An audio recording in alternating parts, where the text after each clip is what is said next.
Hey guys, and welcome back to the show. I am your host, Megan Hardy, and I am the founder of Fitness Uncharted, which is my fitness and nutrition coaching company designed for women who want to build muscle, lose fat, optimize your metabolism, and have complete food freedom.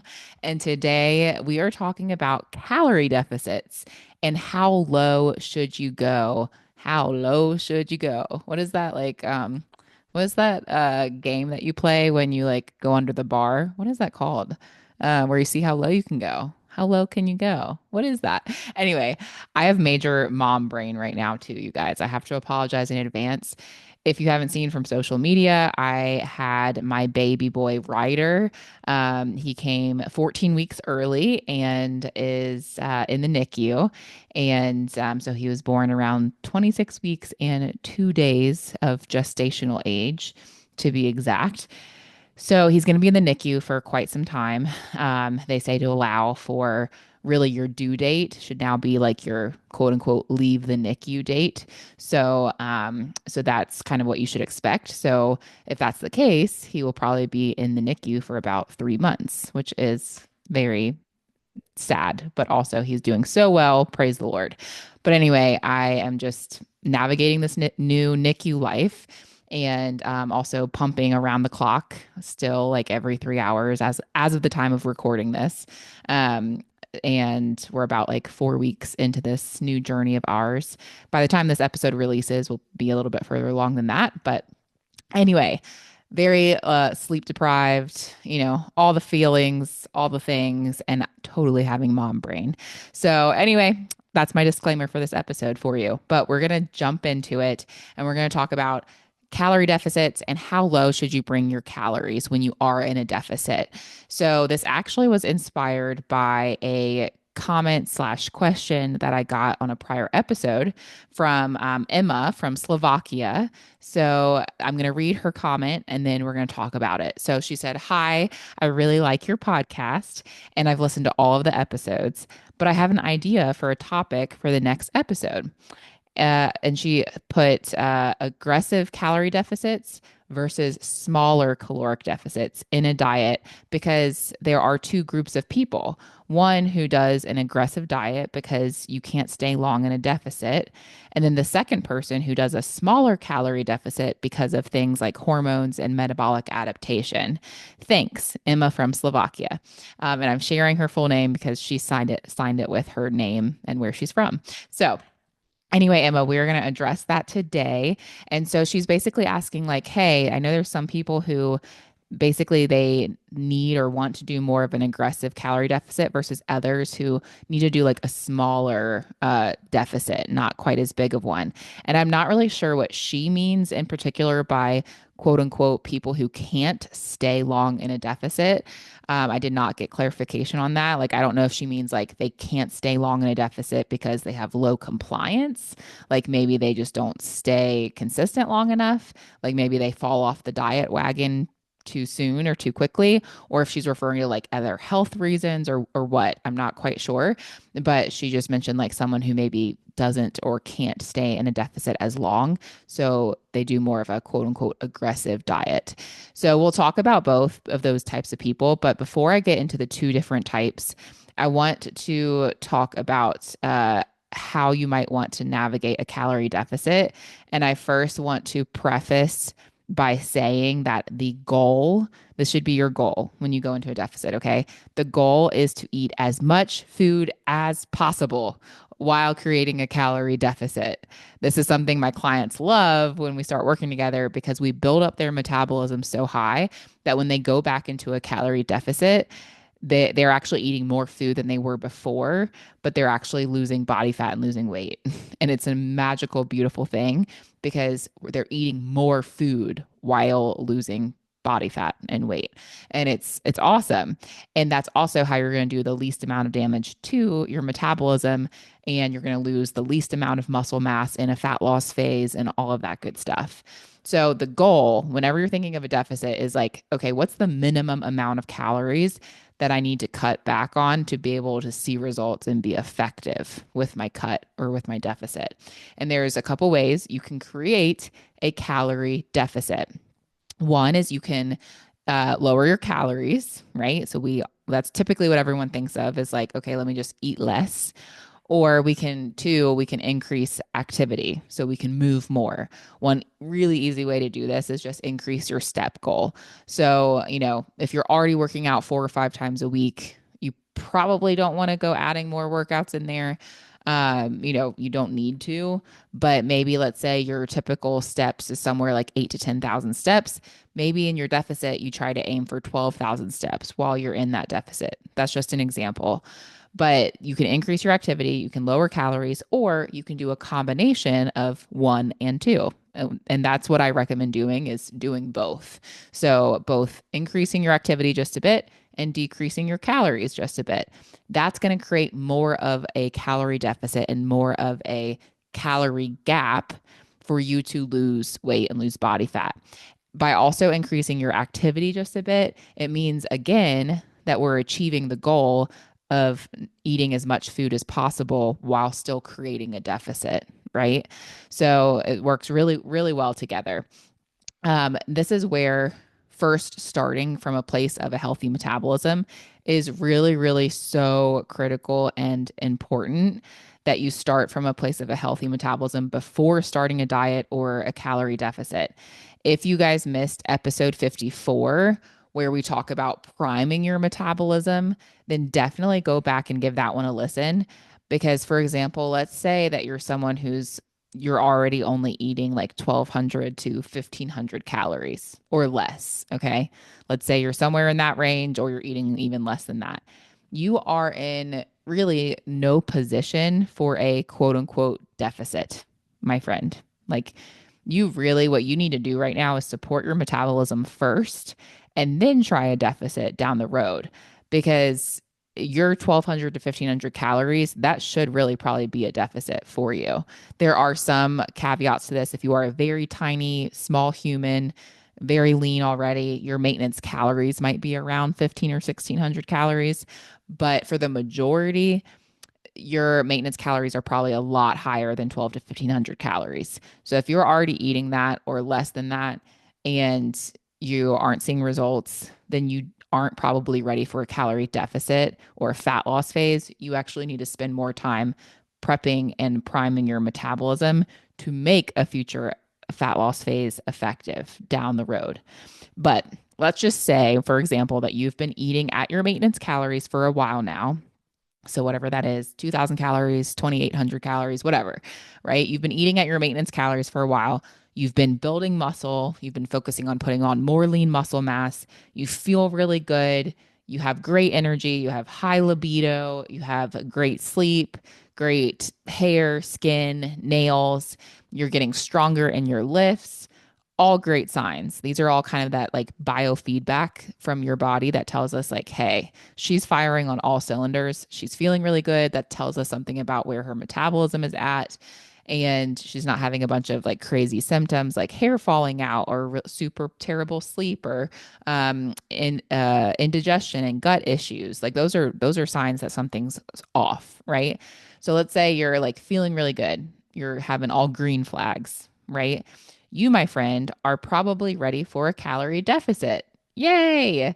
So, you might be ready for one if you want or need to lose body fat, and you could actually go into a deficit safely at this point and effectively at this point. And you're going to want to see how small of a deficit you can create to get results. So instead of jumping super low calorie right away, this is where so many people go wrong when they start a quote unquote diet or a calorie deficit. They just think the more extreme, the better. And yes, you're going to get faster results out of the gate. But one, you're probably not going to be able to sustain them. Two, you're probably going to have nasty side effects from going that low of calorie. And three, most people stay in a super severe calorie deficit too long. And that's where they start to see negative metabolic adaptation and negative things happening, and they're not able to maintain that weight loss. So it's really like a false positive. You think you're getting faster results, but then you lose the results and you start back at square one. So That's where most people go wrong. They jump calories down way too low, way too fast, when it may not even be necessary. So, again, we don't want to drop calories more than what's necessary to move the needle or to see results. So, I'm going to give you a couple kind of rules of thumb here, if you will, on things to do when you are trying to go into a calorie deficit. So, first and foremost, try dropping your calories somewhere between 200 to 500 calories below your maintenance calories. This is going to create just enough of a deficit to start to see progress. So if you're creating a 500 calorie deficit per day, that's a 3,500 calorie deficit per week, which 3,500 calories, that equates to roughly 1 pound of weight loss per week, which is very, very realistic and sustainable. Now, if you're someone who's only dropping your calories, let's say 200 or 300 calories below your maintenance, you're not going to see weight loss quite as fast, but that's okay because you might feel amazing still with your workouts. You might still be getting great energy and sleep. I personally am someone who hates to go into a cut or a deficit. I want to eat as much food as I possibly can. So I don't like doing super extreme or calorie deficits or even moderate calorie deficits. Like I'd rather it be a slower process if I can actually eat more food. And I find I'm much more compliant that way because I also really don't like to feel hungry either, which in a deficit, you might feel a little hungry. That is also normal too. But anyway, if you are doing less than a 500 calorie deficit a day, naturally, things might not change as fast on the scale and the progress might be a little bit slower, but that's okay if you're more compliant. And also, you can retain more muscle mass that way if you're not doing things too severely, too quickly, and too severely. So that is what I'd recommend starting out of the gate with your calorie drop. But the other thing too is that you don't want to stay in a deficit or fat loss phase too long. So this is kind of rule of thumb number two. Aim for like 6 to 12 weeks. That's just kind of a blanket statement. Obviously, there's a lot of caveats to that, but aim for about a 6 to 12 week uh, cut or fat loss phase. 12 weeks, you guys, that's a long time. That's 3 months. So, it may not sound like a long time, but to be in a cut or under eating for 12 weeks, that's a pretty long time. And again, there are exceptions to this. So for example, like you could do a 4 week quote unquote mini cut. I have a client right now working with Coach Jordan, who we were just on a metabolic assessment call this past week, and she's about to go on vacation. And we were talking about doing like even just like a 3 to 4 week mini cut for her before going on vacation. And that's something that we were weighing the pros and cons of doing that. Anyway, I won't get into all that right now, but you could do something like that, or you could even, use diet breaks or refeed days to extend your diet longer than 12 weeks. But we won't get into that right now. You can go back to prior episodes to learn more about diet breaks. But again, there's plenty of caveats to this, but this is kind of just a range to shoot for, like being in a fat loss phase for maybe 6 to 12 weeks. And again, that's a really wide range. But what I find, why I even mention that, is a lot of people will undereat for like 6 months or just wildly long amounts of time, right? So you want your fat loss phases to be quick and efficient. I always say get in, get out, and get on with your life, right? Get in and get out of that cut and make it effective and efficient. And rule of thumb number three, sustainable weight loss is about a half a pound to a pound and a half per week, give or take, and depending on how much weight you have to lose. So the more weight you have to lose, the quicker fat loss will be at first. And then the closer you get to your goal weight, the slower it will become. So let's just say on average, a pound of weight loss per week is very realistic and sustainable. So up front, you might be like, oh my gosh, I'm losing, again, depending on how much weight you have to lose. You might be like, oh my gosh, I lost like 2 pounds this week, or a pound and a half the next week, and 3 pounds the next week, and another 2 pounds. And then as you're getting closer to that goal weight, you're like, I'm just trying to get a half a pound this week. Like, why am I not seeing progress like I was? Well, you're getting closer to your goal body composition and it becomes more challenging. And the process feels a little bit slower, but it doesn't mean it's not working as effectively. So again, about a half a pound to a pound and a half per week on average is very, very sustainable and healthy. So going back to Emma's comment slash question, For the woman who is concerned about her hormones or metabolic adaptation, this is the way to go. Again, go back and listen, you guys. I want you, if you're listening to this episode and you're like, I had these questions myself about how low to drop my calories and how to be supportive of my hormones and metabolism, you need to go back and listen to episodes 54, 55, and 56 in that order to learn how to one, prime your metabolism, two, how to lose body fat in a metabolically healthy way, and three, how to actually keep it off and maintain it. Okay. Your job is not done when you've lost the weight. Okay. That's where a lot of people, it's one thing to lose weight. Most anyone could go out right now and do any diet or any fad diet, any program, whatever, and lose weight. But actually learning how to keep it off and maintain it, that is a whole other skill and a whole other story. So go listen to those episodes if you're that woman who's like, I want to go into a calorie deficit or a fat loss phase, but I want to do this in a very healthy way that's supportive of my metabolism and my hormones. I'm not going to get into all of that on this episode because it's going to get way too long. And I literally already split this information up into three separate episodes. So go listen to those. Now, let's go back and address the first type of person from Emma's comment slash question. She, the person that she said who may need to do more of a quote unquote aggressive calorie deficit. So if you feel like that's you, like, yeah, whenever I do like a smaller calorie deficit, like I don't see results, right? Like that might be you listening right now. Like, okay, I've tried a 300 or 500 calorie deficit and I didn't really see any change. Then you might be someone who needs a little bit more quote unquote aggressive calorie deficit. This would be someone who's in a deficit, but not seeing results while they're there. But the first thing I want you to do, if you think that might be you, or it might be you coming up in the future, I want to first, for you to first ask yourself, are you being compliant?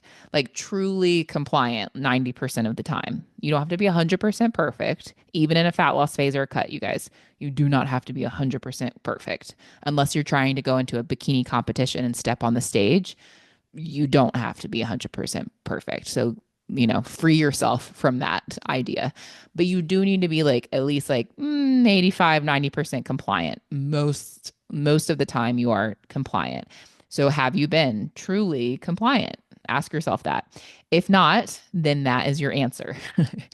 You do not need a more aggressive calorie deficit. Okay. So if you can't truly answer like, yeah, I've genuinely been so on top of it, then that's your answer. And a more aggressive calorie deficit is not. It's not it.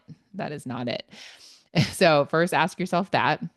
And if you are truly being compliant and consistent, you're doing things like you're tracking all the bites and nibbles, you're hitting all your activity goals and your steps, you are getting the sleep, you're drinking the water, you are managing your stress well, you're recovering well, all the things, but you're not seeing results, then you might either one need to go back to step one and give your metabolism some love, or two, you could be what we call a hard gainer or hard loser. And what that just means is it's really hard for you to lose weight when you are in a calorie deficit. And you actually don't gain much weight or any weight when we increase calories. So I'll give an example of one of my clients.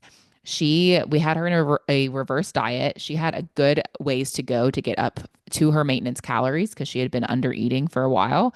And she didn't gain anything when we doubled her calories in a reverse diet. I mean, we literally like doubled how much she was eating. And sometimes like a little bit of weight gain or a 5 pound fluctuation, a little bit is normal when you are increasing calories that much. Again, it's all needed for your metabolism, and we will pull it back off in the next fat loss phase. But for this client, like didn't gain a pound. I mean, we maybe even more than doubled her calories. Didn't gain nothing, which is awesome. You're like, well, this is sweet. I get to just eat way more food and not gain anything. But on the flip side, when we go into a deficit with her, she also has a really hard time losing, even when we're doing a pretty good or moderate deficit. And, even in her maintenance phase, we kind of tried a little bit of a surplus. We were like, okay, well, let's go over your maintenance calories and see how far we can push it. And she still wasn't gaining. So we still hadn't even really found her true surplus because she wasn't putting on weight. But we were able to really just like push the boundaries of what her maintenance calories were. But then that also means when we go into this calorie deficit, she's not seeing as much weight loss or fat loss as maybe the next person. So she didn't lose much weight when we brought her calories down around that like 500 calorie deficit mark. And this would be someone that we might need to do a more quote unquote aggressive calorie deficit with, where we drop calories even lower for a bit of time to see more fat loss and weight loss results. And this has to be done strategically and in small spurts because it's not sustainable. And also, you must have an exit strategy. So that means it's really important how you come out of the cut. That's so super duper important. And what, again, a lot of people overlook. Again, go listen to episode 56 for more on this. But for example, let's just say our client's name is Abby, and let's say her maintenance calories are 2,600 calories. And then let's say we put her into a deficit, we drop her calories to 2,100 calories, creating a 500 calorie deficit per day. And we hang out there at that calorie range for at least 4 weeks. And Abby is super compliant. She's like your A plus A student type of client. She's super compliant and she is on top of it and consistent during that time frame. But we see no changes, like none, like photos, scale, measurements, clothes. She's not feeling any leaner or any differences. So we're like, okay, well, let's give it another 2 weeks to allow for any flukes. You know, if you were just extra stressed, if you had some really hard workouts, your PMS or cycle variability, there's so many factors, especially for a woman, in even 1 month time frame. That's like, okay, let's just, give it a little bit more time. And then also let's make sure that Abby is doing things like tracking her food correctly. So tracking all the bites and nibbles, making sure when she weighs her cooked chicken, she's logging it as cooked chicken, things like that, right? That she's eating 90% whole foods, quality nutrient dense whole foods, not just filling her macros with, crap macronutrient foods, eating really good quality stuff, all of those kinds of things, right? So we double check on all of that. And Abby is also still remaining super, super consistent over these next 2 weeks. Okay. Let's say she still hasn't really seen any progress or changes. Now we might decide, let's try dropping calories even more to see if her body will respond to the bigger calorie drop.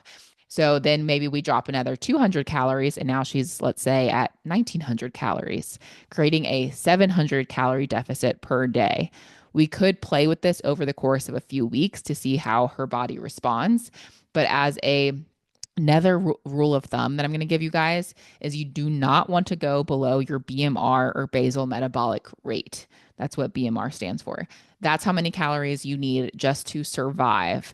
And that is not including the calories that you're burning from daily movement and activity. So if you're not sure what that number is for you or you want to learn more about it, then head to the show notes and download my free macro guide, which teaches you how to DIY all of this for yourself. So if you want to know more about how to do this, how to set your calories, how far should you go down, how to reverse diet, all about macros, you want to go download that guide. It's like 25 pages, very in depth, and will help you if you are the DIYer out there. Or, of course, you can book a free consultation call with me if you want a coach to help you. That's also what I do. So we can help you figure all this stuff out. And the link to book a call is also in the show notes as well. But I'm going to wrap it up here because I'm actually losing my daylight right now. It's like 8:30 p.m. as I'm recording. And I need to go pump again and eat some dinner. But anyway, you guys, I'm going to leave it here. Those are the two types of people that you might find your kind of two camps you might feel like you fall into. Like one, I think I need to go more aggressive with my calorie deficit, or I also am concerned about my hormones and metabolic adaptation. Where do I find that sweet spot for me? And as you heard from this episode, there is no cut and dry answer for each person. That's where we have to figure out for you what's the calorie deficit that's effective and as minimal as possible to see the best results because we want to lose body fat, but minimize our muscle loss during that process. So, by trying to eat as much food as possible in your calorie deficit and not staying in a deficit too long and having realistic expectations around your how much weight you should be losing each week, those things are going to help you so much to make your next calorie deficit or fat loss phase effective and to help you be able to maintain the weight loss after your cut too. So I'm going to wrap it up there. That addresses those people that Emma mentioned in her comment. And as always, I hope you found this helpful and valuable. I hope this answered some of your burning calorie deficit questions. And I'll catch you on the next episode.